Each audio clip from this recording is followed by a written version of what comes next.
नमस्कार दोस्तों, बरवाला विकास चर्चा में आपका फिर से स्वागत है। इस बार फिर से नए चेहरे, नए शख्सियत के साथ फिर हम आपके साथ हाजिर हुए हैं। फिलहाल हम आपको पहले बता दें कि आज हमारे साथ हैं अनिल आर्य जी, जो खेदड़ में जन्मे, बरवाला में पढ़े लिखे, बरवाला को बहुत ही बारीक तरीके से जानते हैं और तो और जन लोकपाल बिल के अंदर भी अहम भूमिका निभा चुके हैं उस आंदोलन में। और काले धन को लेकर, रामदेव द्वारा संचालित काला धन को लेकर भी एक जो मुहिम चलाई गई थी, उसमें भी अहम योगदान इनका रहा है। फिलहाल ये अभी खेदड़ में रहते हैं और काफी सामाजिक संगठनों से जुड़े हुए हैं। फिलहाल जो है अभी ये फिलहाल आर्य समाज खेदड़ के प्रधान भी हैं। नमस्कार जी। नमस्ते जी। आप हमारे कार्यक्रम में आए, आपका स्वागत है। पहले तो आप अपना पूरा परिचय दे दीजिए, आप किस किस संगठनों में जुड़े हुए हैं और क्या क्या कर चुके हैं और क्या क्या आगे करने की इच्छा रखते हैं। नमस्ते जी। परिचय तो राजकुमार जी ने दे ही दिया है। और यदि मैं बात करूं अपने बरवाला की, अपना ही बोलते हैं, और गांव में मैं अपना गांव बोलता हूं। गांव खेदड़ में जन्म लिया और 25 से 30 वर्ष बरवाला में रहे, इसलिए अपना बरवाला, किसी और का नहीं, अपना बरवाला। जब अपनेपन की बात करते हैं तो फिर विकास इत्यादि की बातें उसके अंदर आ जाती हैं। यदि बात करें सामाजिक संगठनों की, पतंजलि योग समिति में मैं प्रेस सचिव रहा, योग शिक्षक रहा, अखिल भारतीय विद्यार्थी परिषद में नगर मंत्री भी रहा और हिसार के जिला सहसंयोजक की भी भूमिका निभाई है। भारत विकास परिषद, सेवा भारती इत्यादि के जो कार्यक्रम रहे हैं सांस्कृतिक सामाजिक, उनसे भी हम जुड़े रहे हैं। और मुझे याद है अन्ना हजारे जी का जन लोकपाल बिल के हर वार्ड में जाकर के बड़े जोर जोर से नारे लगा करके जनता को जागरूक करने का हम कार्य करते थे। रामदेव जी द्वारा जो काले धन पर जो अभियान चला, उसमें भी सक्रिय भूमिका निभाई। बचपन से ही राष्ट्रीय स्वयंसेवक संघ के माध्यम से एक सोच बन गई थी कि भाई सामाजिक कार्य करना हमारा कर्तव्य बनता है। वही फिर आर्य समाज ने सिखाया कि जननी जन्मभूमि स्वर्ग से महान है और कर्म भूमि का अपना एक कर्तव्य है। तो इसको लेकर के हमारी रहती है कि पढ़ाई के साथ में परिवार, व्यापार इत्यादि के साथ में हम जन्मभूमि और कर्म भूमि के प्रति जो कर्तव्य निभा सकते हैं वो हम निभाएं। नहर कोठी में जो राजकीय प्राइमरी स्कूल है, राजकीय वरिष्ठ माध्यमिक विद्यालय है, उसमें हमारी शिक्षा हुई। अनाज मंडी स्कूल में हम पढ़े। 2004 में 10वीं हमने अनाज मंडी से की थी और +2 2006 में नहर कोठी से की। तो प्रेम है बरवाला के लिए।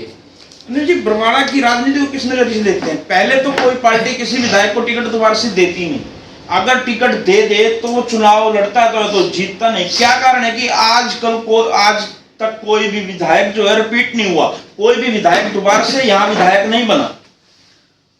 राजनीति की चर्चा करें तो मैं किसी व्यक्ति विशेष या विधायक का नाम नहीं लेना चाहूँगा, लेकिन कहीं ना कहीं जो व्यक्ति का जो स्वार्थ है, जो लोभ है, वो कहीं ना कहीं पूरा हैवी होता है, जिसकी वजह से जो भला करना चाहिए और जनता जनार्दन जो उनको अपना प्रतिनिधि चुना, ये सोच करके ये भला करेंगे। देखो, आम नागरिक क्या चाहता है? आम नागरिक चाहता है कि सड़कें अच्छी हों, पानी समय पे मिले, बिजली समय पे मिले और स्वास्थ्य सेवाएं, यानी कि जैसे हमारे जो सरकारी हॉस्पिटल हैं या निजी हॉस्पिटल हैं, निजी हॉस्पिटल तो इतने महंगे हो गए हैं राजकुमार जी के, गरीब आदमी के बस की बात रही नहीं। तो हम बात करते हैं फिर सिविल हॉस्पिटल की स्वास्थ्य सेवाओं की, तो वहां पे बहुत सारी कमियां रहती हैं, तो उसको सुधार की जरूरत है। और आम पब्लिक यही चाहती है कि स्वास्थ्य सेवाएं इत्यादि, प्रशासनिक सेवाएं इत्यादि, जब हम मंडी स्कूल में जाते थे उस टाइम पे सड़कें टूटी हुई थी, आज थोड़ी सी ठीक बन गई। जब हम बात करें खेलने के लिए जाते थे, कोई ग्राउंड नहीं होता था, गलियों में हम खेलते थे। आज बरवाला में खेल स्टेडियम तो है, लेकिन नाम का है, नशे का अड्डा बन चुका है। हम जाते थे नहर कोठी स्कूल में पढ़ने के लिए, और जब दवाई इत्यादि की जरूरत पड़ती थी तो सिविल हॉस्पिटल में जाते थे। सिविल हॉस्पिटल में बहुत बदतर हालत थी। आज सुधार तो हुआ है, लेकिन जितना सुधार होना चाहिए उतना नहीं हुआ। और ये सारे के सारे, यदि हम आल और इसकी बात करें, किसका काम है? विधायक का और जो नगर पालिका के जो चेयरमैन है उनका। लेकिन जब वो अपने कर्तव्य को पूरी तरीके से नहीं निभाते तो पब्लिक परेशान होती है। तो मैं तो यही कहना चाहूंगा कि अपने स्वार्थ को छोड़ करके जनता की भलाई, बरवाले की भलाई पे विचार करेंगे तो और डेवलपमेंट हो सकती है और बरवाला वासी सभी खुश और व्यवस्थित तरीके से रह सकते हैं। बशर्ते ही उनको अपना लालच, स्वार्थ त्यागना पड़ेगा। यही कारण है कि भाई वो रिपीट नहीं होते, क्योंकि कुर्सी पे बैठने के बाद में लालच और हैवी हो जाता है और वो कमाई के चक्कर में पड़ जाते हैं। देख लीजिए, अनिल आर्य जी ने साफ तौर पे कह दिया कि अगर जनहित कार्य होंगे तो वही विधायक रिपीट भी होंगे, जनता से जुड़े काम करेंगे, तभी जनता भी उन्हें दोबारा से वोट देगी। अनिल जी, लेकिन सरकार तो बहुत कुछ कर रही है, जैसे कि आपने इलाज की बात करी, आज आयुष्मान कार्ड चले हुए हैं, कोई भी गरीब से आदमी किसी भी बढ़िया से बढ़िया हॉस्पिटल में जाकर अपना इलाज करवा सकता है, लेकिन पहले वाली सरकारों ने कभी ऐसा नहीं सोचा था। भारतीय जनता पार्टी की सरकार ने ये काम बहुत अच्छा किया है, लेकिन यहाँ पर भी कुछ लोग ब्लैकमेलिंग का काम कर रहे हैं। आयुष्मान कार्ड जिसका बना हुआ है और पता चल जाए कि उसको कोई बीमारी हॉस्पिटल में चला जाए, हॉस्पिटल वाले ऐसे ऐसे बिल अनाप शनाप ठोकते हैं भाई साहब, उसका मिसयूज होने लग गया। सरकार की, मैं ये नहीं कहता कि सरकार पूरी तरीके से खराब है, रिस्पॉन्सिबिलिटी नागरिकों की भी आती है कि हम नागरिक कर्तव्य अपना निभा रहे हैं कि नहीं निभा रहे। जिसका आयुष्मान कार्ड है, सरकार ने दिया है कि भी जो क्रिटिकल बीमारी है उसका इलाज के लिए, लेकिन वो उसको मिसयूज करता है। किसके माध्यम से? डॉक्टरों के माध्यम से, हॉस्पिटल के माध्यम से। इसी तरीके से कई बार योजनाएं तो आती हैं सरकार की ओर से, लेकिन जो नीचे के प्रतिनिधि हैं वो बताते नहीं है। दूसरी बात, जनता आवाज नहीं उठाती। पहले 15-20 सालों की तुलना हम करें, आज जागरूकता है सोशल मीडिया के माध्यम से। एक आम नागरिक को कोई समस्या है तो वो बताए सोशल मीडिया पे आकर के, उसका समाधान हो जाएगा, अच्छी बात है। लेकिन जनता भी नहीं बोलती, वो भी शांत बैठी रहती है। तो कहीं ना कहीं रिस्पॉन्सिबिलिटी जनता की, नागरिक की भी बनती है कि उनको अवगत करवाना चाहिए समस्याओं के बारे में। जितेंद्र जी, अनिल आर्य जी ने फिर वही बात कही कि सरकार योजनाएं तो लेके आती है गरीबों के लिए, आम आदमी के लिए, लेकिन जो बीच के अंदर दूसरे टाइप के लोग आ जाते हैं, उस योजना का जो मुख है वो दूसरी तरफ मोड़ देते हैं। अपने लाभ के लिए लोगों का उस आयुष्मान कार्ड का गलत इस्तेमाल करते हैं, जबकि लेकिन योजना तो सही थी और अच्छी थी। इन्होंने ये भी कहा। अनिल जी, फिर से मैं आपसे एक बार बातचीत करूंगा, जैसे कि आपने इस योजना के बारे में कहा, जैसे अब आज के टाइम में जो बुढ़ापा पेंशन मिल रही थी, सबसे बड़ा मुद्दा है। अभी थोड़े दिन पहले ही, अभी 3 या 4 दिन पहले की बात करें तो बरवाड़ा न्याय परिषद है, जो प्रशासनिक भवन है, उसके अंदर बुजुर्गों ने फिर से धरना लगाया था। उनकी जो पेंशन है काट दी गई है, क्या कारण है? वो मैंने सुना था। और पेंशन एक सामाजिक सुरक्षा है। जब बुजुर्ग 60 वर्ष का हो जाता है तो आज वर्तमान में जैसे माहौल बिगड़ रहा है, बच्चे भी भूल जाते हैं, दवाई इत्यादि का प्रबंध नहीं करते, तो सरकार ने, जो पुरानी जो सरकारें, प्राचीन टाइम की तो मैं नहीं कहूँगा, व्यवस्था थी, प्राचीन समय में व्यवस्था थी कि उनको सुरक्षा देनी है। अभी हम आधुनिकता की बात करें तो पेंशन प्रारंभ हुई सामाजिक सुरक्षा के नाम पे कि वो अपने दवाई का, कुछ खाने पीने का प्रबंध कर ले। लेकिन समय के रहते अब कहते हैं कि कुछ कंडीशनें लगा दी, कुछ जो लिमिटेशंस हैं उनको देखते हुए कईयों की रोक दी। तो मैं तो यही कहना चाहूँगा कि पेंशन सामाजिक सुरक्षा है, ये किसी भी हालत में बंद नहीं होने चाहिए। लेकिन जो कई बार, जैसे ये अभी तो डिजिटल हो गया है सिस्टम, कुछ समय पहले की बात करें, मृत व्यक्ति की भी पेंशन आती थी, और मृत व्यक्ति की पेंशन आप समझते हो, मैं नहीं बोलना चाहूँगा कि हड़प कर लेते थे। ये जो अभी व्यवस्था चली है, वेरिफिकेशन की चली है, मैं पूर्ण तरीके से श्योरिटी तो नहीं देता, लेकिन सरकार कहीं ना कहीं जो गलत जा रही है उसको बंद करने का प्रयास कर रही है। जो हो सकता है मृत व्यक्ति की भी जा रही है, लेकिन जब से ये डिजिटल सिस्टम हुआ है, फिंगरप्रिंट इत्यादि का, हमने भी पेंशन बांटी है वार्ड 4 महीने, लेकिन वो उस टाइम पे सही सक्सेस नहीं हुई। तो जो बंद की जो बात करते हैं, बंद नहीं होनी चाहिए। जो कमियां हैं उसको सुधार जरूर होना चाहिए, और जो बड़े बुजुर्गों को परेशानी का सामना नहीं करना चाहिए, लेकिन जो इस आड़ में राजनीति करते हैं उनसे बचना चाहिए। तो जैसे आपने कहा कि बंद नहीं होनी चाहिए, सुधार होना चाहिए। सुधार होने में इन्होंने महीनों लगा दिए। जिस चीज का ये सुधार करना चाहते थे, अब उनकी कोई कमाई तो नहीं शुरू हुई। जो बुजुर्ग हैं बार बार रो रहे हैं, तड़फ रहे हैं। जो बुजुर्ग हमेशा देने वाला बना हुआ था, बच्चों को, आज उसको बच्चों के सामने फिर हाथ फैलाने पड़ रहे हैं। बिल्कुल क्या उसके लिए भी सुधार चाहिए? ये बिल्कुल गलत है। बड़े बुजुर्गों को परेशान नहीं होना चाहिए, बल्कि जब 70 वर्ष की एक महिला को, ये मेरी देखी हुई चीज़ है, तो वो इंतजार करती थी कि मेरी पेंशन आएगी। वो पेंशन का क्या करती थी कि उसकी बेटी आएगी, उसकी भतीजी है गई हुई है, वो घर आएगी तो उसको सूट दिलवा देती है, उनको उसका मान कर देती है, और अब जो रुक जाती है तो वो बहुत परेशान हो जाती है। तो मैं यही कहना चाहूँगा, प्रशासन के माध्यम से ये जो अड़चने हैं ये तुरंत दूर होनी चाहिए और बड़े बुजुर्गों को परेशानी नहीं होनी चाहिए। अनिल जी, 11.5 साल हो गए भाजपा को, उससे पहले 10 साल कांग्रेस के भी थे, इनेलो के भी थे।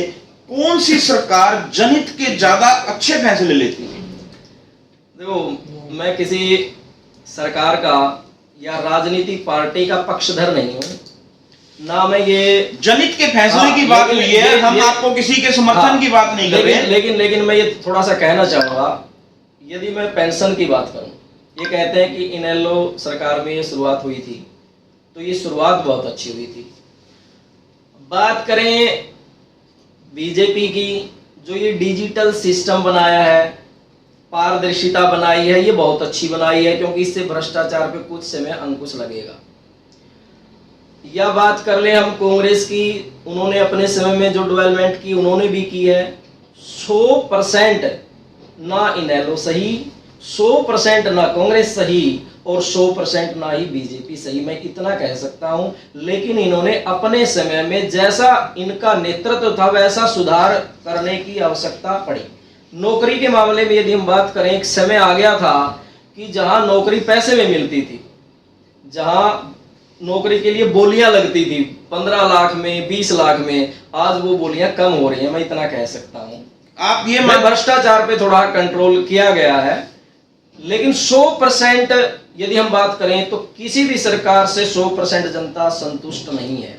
लेकिन आपने जैसे कहा कि भ्रष्टाचार पे कंट्रोल किया गया है, लेकिन अब जो 15 महीने जो इस सरकार के हुए हैं, गली गली में हर जगह यही चर्चा है कि अब जो है भ्रष्टाचार काफी बढ़ गया है। तो बदलाव हो जाएगा। प्रयास किया इन्होंने, ऐसा नहीं कि नहीं प्रयास किया, लेकिन प्रयास विफल हो गया तो जनता जनार्दन है, फिर बदल देगी। जैसे कांग्रेस के टाइम पे हुआ, लास्ट में नौकरियों की बोलियां लगना, भ्रष्टाचार होना, जनता परेशान, और जनता ने फैसला किया कि कांग्रेस को बदल दें। तो जब जनता चाहेगी, वो परेशान है, भ्रष्टाचार में लिप्त होती जा रही है, तो बदल देगी। वो तो फैसला जनता जनार्दन का है। आप खेतड़ में पढ़े, बरवाला में खेले कूदे पढ़े भी, बरवाला के अंदर क्या आपको प्रमुख समस्याएं दिखाई देती हैं? क्योंकि बरवाला के विधायक जो हैं अब प्रदेश के कैबिनेट मंत्री हैं, तो पावरफुल महकमे जिसकी सबसे ज्यादा जनता को जरूरत होती है। जनता क्या मांगती है? चलने के लिए सड़क, पीने के लिए पानी, बिल्कुल ये चीज दोनों है। क्या बरवाला के अंदर क्या समस्याएं मेन मानते हैं कि इस पे बरवाला के विधायक को खास फोकस करना चाहिए? आपने बात की सड़कों की, सड़क सही है, बिजली की सही है, पानी सही है, लेकिन एक घर जिसमें पानी है, बिजली है, लाइट है, एसी है, सब है, लेकिन कमी है नैतिकता की, कमी है संस्कारों की, कमी है एक दूसरे की अंडरस्टैंडिंग की, तो वो शायद एसी होते हुए भी नींद नहीं आएगी। ऐसे ही आज बरवाला बना हुआ है, और बरवाला को अब जरूरत है उन विषयों पर ध्यान देने की। जैसे मैंने जिक्र किया, युवा नशे में लिप्त है, जो युवा नशे में लिप्त है वो चोरी करेगा, डकैती करेगा, तो बरवाला सुरक्षित नहीं रह पाएगा। जो व्यापारी है उनको रोजगार चाहिए, और यदि वो किसी न किसी कारण से परेशानी उनको होगी तो अपना व्यापार नहीं कर पाएगा। विद्यार्थी पढ़ने के लिए जाता है, नागरिक अपना कार्य करते हैं, समय पे उनको स्वास्थ्य संबंधित सेवाएं नहीं मिल पाएंगी, तो फिर वो बरवाला कहां सुरक्षित कर पाएगा, ना वो विकास कर पाएगा। सड़कें बन गई, ठीक है, पानी है, बिजली है, ठीक है, उसके बावजूद भी बरवाला सुरक्षित नहीं है। इन मुद्दों को देखिए, ये किसकी कमी है? सरकार की है, हमारी? मैं इसमें दोनों की कमी मानता हूं, जनता की भी कमी मानता हूं, क्योंकि वो समय समय पर अवगत करवाए। खेल स्टेडियम बनाओ जी, खेलों की प्रतियोगिता करवाओ जी, युवा खेलेंगे, खेल स्टेडियम में जाएंगे, नशे से बुराई से बचेंगे। हॉस्पिटल बनवाओ जी, हॉस्पिटल में फैसिलिटी दो जी, जनता उन तक बात पहुंचाए। और यदि पहुंचाने के बाद भी मंत्री विधायक नहीं सुनते तो कमी विधायक की है, और यदि जनता आवाज नहीं पहुंचा रही तो कमी जनता की है। दोनों का रोल अदा हो रहा है। बस शर्त ये है कि इस पॉइंट पर ध्यान देने की जरूरत है, क्योंकि आज बरवाला में आपने देखा होगा, मेरे से ज्यादा आपको पता है, चोरी बढ़ रही है, डकैती बढ़ रही है, ठीक है जी, और बच्चे तक उठा लिए जाते हैं। क्यों? कहाँ कारण है? क्या कारण? प्रशासनिक भी हम कह सकते हैं, प्रशासनिक सावधानी रख भी रहे हैं, अच्छी बात है, लेकिन जनता का भी बहुत बड़ा रोल है जो कि होना चाहिए। युवा पर फोकस करना चाहिए, नशे को दूर करना चाहिए, फोकस होना चाहिए, क्योंकि बच्चे बिगड़ेंगे तो हम सुरक्षित कहाँ रह पाएंगे, बरवाला सुरक्षित कहाँ रह पाएंगे। अनिल जी हम सरकार का नेतृत्व क्यों चुनते हैं? अगर सब कुछ जनता को करना हो तो हम सरकारें क्यों चुनते हैं? सरकारें क्यों चुनते हैं? प्रशासन किस लिए है? व्यवस्था के लिए। सरकार किस लिए है? व्यवस्था के लिए। आज के समय में महंगाई इतनी बढ़ चुकी है कि आम आदमी अपने परिवार का पालन पोषण नहीं कर सकता। अगर वो इन चीजों पे ध्यान देगा तो अपना परिवार कैसे चलाएगा? फिर हमारा मतलब क्या हुआ? हमारा अच्छा नेतृत्व चुनना, अच्छी सरकार चुनना। अगर हमें ही सब कुछ करना है तो फिर ये सरकारें नहीं चुनी जानी चाहिए।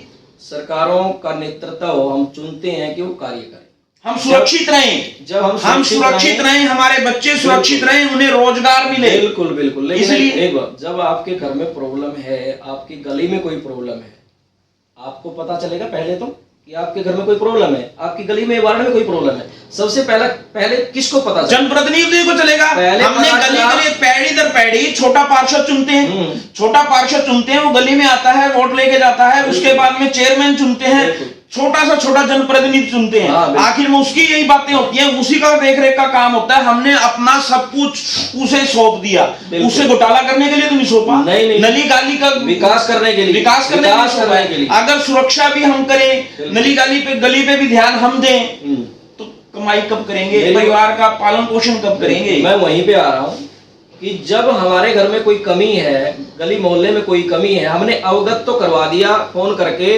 नगर पालिका को या प्रशासन को कि ये जी कमी है। वो यदि नहीं करते तो कमी उनकी है, लेकिन शुरुआत तो एक बार नागरिक से भी होती है कि नागरिक को इतना तो बताना पड़ेगा कि मेरे घर में पानी नहीं आ रहा भाई, मैं परेशान हूं, सबके घर में पानी आ रहा है, मेरे घर में नहीं आ रहा। तो एक बार अवगत करवाने का कार्य करें। लेकिन जो बात आप कह रहे हैं वो भी एक सत्य वचन है कि वो पार्षद यदि वो या फिर वो विधायक अपने कुछ कर्तव्यों को भूल गए हैं। और जो बात आप कर रहे हैं सरकार की, महंगाई की, इत्यादि की, महंगाई भी एक बहुत बड़ा मुद्दा है आज के समय में। अनिल जी, सरकार की कुर्सी पे बैठते ही लोग अपना घर भरते हैं। आपने ऐसे कहा कि अवगत कराएं, 4 महीने से बुजुर्ग अवगत करा रहे हैं, रो रहे हैं अपनी पेंशन के मुद्दे को लेकर। अब इससे क्या अवगत कराएं? बिल्कुल ऐसे ही हर नागरिक जाता है, अवगत कराता है। लेकिन ये इसी किसान रेस्ट हाउस के अंदर 2 बार महिलाएं कह चुकी हैं कि मंत्री जी शराब के अवैध के गुर्दे बंद कराओ।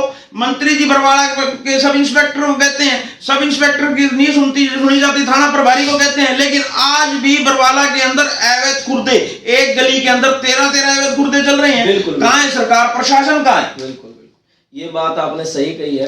वो मैं भी यही कह रहा था कि यदि अवगत करवाने के बाद भी प्रशासन, सरकार नहीं जागती तो वो कमी उनकी है। मैं भी यही कह रहा हूं, बस शर्त ही है कि आपने डायरेक्ट वो काम पकड़ लिया और मैं चल रहा हूं स्टेप टू स्टेप। ये बात आपकी बिल्कुल सही है कि अवगत भी करवा दिया, उसके बावजूद भी कार्य नहीं हो रहे। नहीं, सरकार को देखना चाहिए। हम उसमें सरकार की कमियां निकाल पाए। अनिल जी, बरसात आई थी, पूरे बरवाला के क्षेत्र के लेके पूरे हरियाणा के अंदर त्राही मची थी। एक रामपाल महाराज जी ने पानी निकाल दिया। ये काम सरकारें क्यों नहीं कर पाई? देखो, ये देखते हैं तो इसमें कमियां हैं सरकारों की। जहां सबसे पहले सरकार को पहुंचना चाहिए वहां पर इस तरीके से पहुंच रहे हैं, तो सरकार का विशेष करते हुए तो बनता है। इसीलिए वो उनको चुना है कि वो जो समस्या है उसको अवगत करवा करके जल्द से जल्द सुने और उसका समाधान करें।